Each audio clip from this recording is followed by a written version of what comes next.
In the previous session, we tried to show why it is important that we expand and enrich our understanding of identity in order to deal with the complexity of the hermeneutical environment. In this final session, we will try to draw all the strings together and explain how we develop a balance between a critical but also a constructive approach to doing hermeneutics.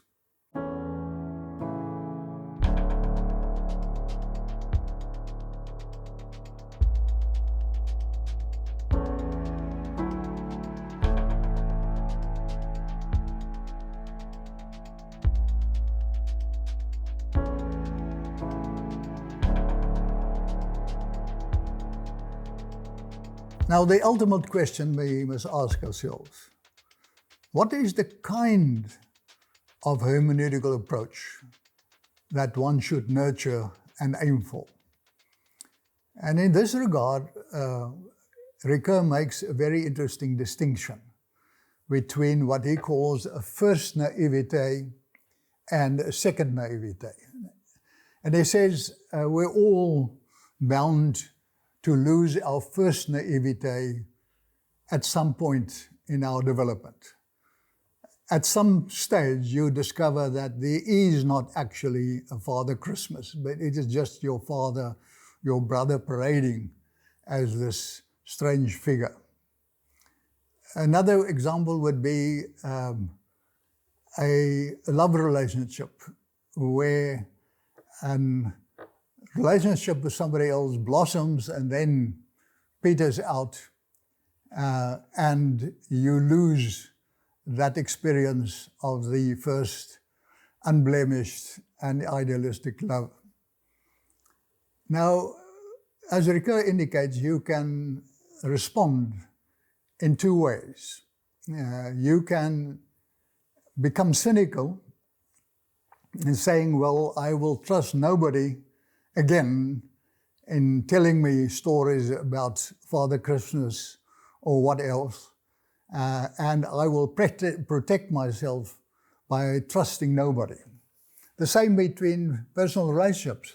If you had a disappointment in love, you could say, from now on, I'll avoid all women or all men, and I will not dare to move into a relationship again.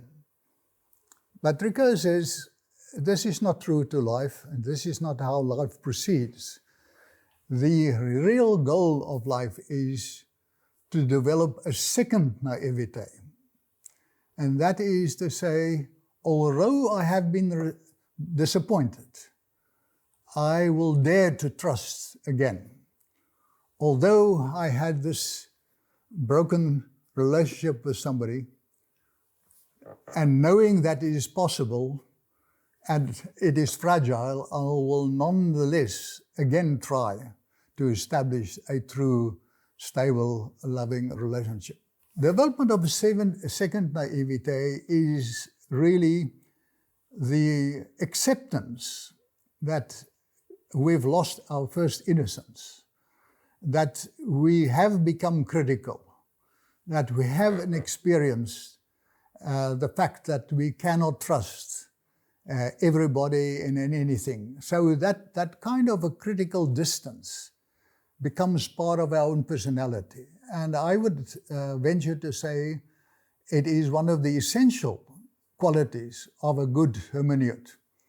Not to take things at face value, but to take a step back, to look what is happening behind the scenes, to dig deeper, and to look at alternative possibilities. That is how we make progress in the process of hermeneutical interpretation. So we must be aware that this critical awareness that we developed as we go deeper into hermeneutics could lead to a situation of mistrust and cynicism. And that would be a negative path to follow, because in the end it will not be productive. What we have to look for is a balance between a critical attitude not taking things at face value, but at the same time leading to a constructive process that will produce new insights and new possibilities. I think this is exactly what is possible to develop in terms of the nature of the text, its dynamic nature, but also the way that it opens new possibilities, as we'll explain in due course. Now, what makes this difficult is that we are also the heirs of what is called the Enlightenment.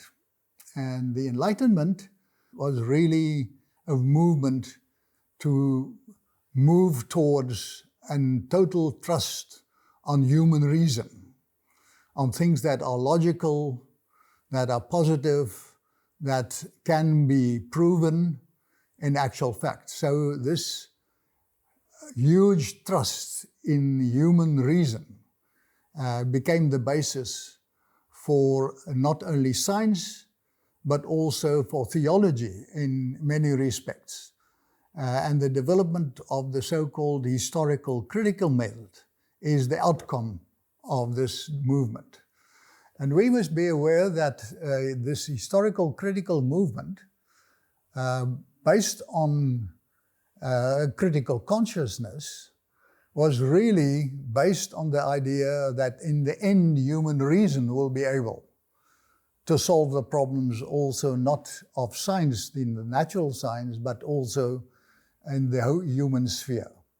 And I think this became an overstepping of the possibilities of the scientific method. And this is where we get also the split between the scientific methods based on fact and reason and evidence, and the less concrete dimensions of the human nature and human understanding. And the split between the natural sciences and the humanities really have their origin in this development. An example of how it influenced this idea of rationality, also the human sciences, is the way that the writing of history was conceived at this stage. And there is the famous saying of Leopold von Ranke that his aim as an historian is to write history wie es eigentlich gewesen sei, how it actually happened. And although this sounds attractive from a scientific point of view, our discussion of history and the way that history unfolds was exactly that you cannot write history and find history and reconstruct history in this absolute sense. History always involves selection, arrangement, and a narrative framework in which it is placed. So the scientific approach or the natural science approach always has its limits when it comes to the interpretation of human dimensions of reality. And therefore we need more than just a critical attitude based on what evidence and what human reason can produce. We need a further dimension to open the potential of the text. What we must keep in mind is that even theology contributed to this process, looking for certain truths.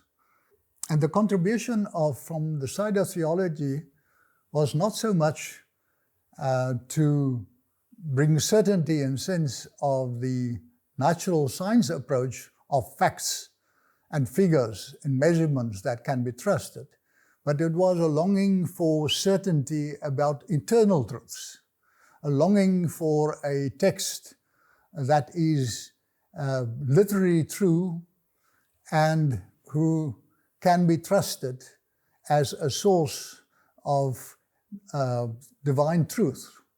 And that has affected the way the doctrine of Scripture has developed, leading to all kinds of unproductive views of looking at the text not recognizing its dynamic and historic dimensions. So there were many cross currents developed behind this thrust to develop a critical consciousness. And the modern hermeneut should be very careful what kind of critical attitude is used as basis for the development of his or her own approach to hermeneutics. What would then be a critical and constructive approach to hermeneutics?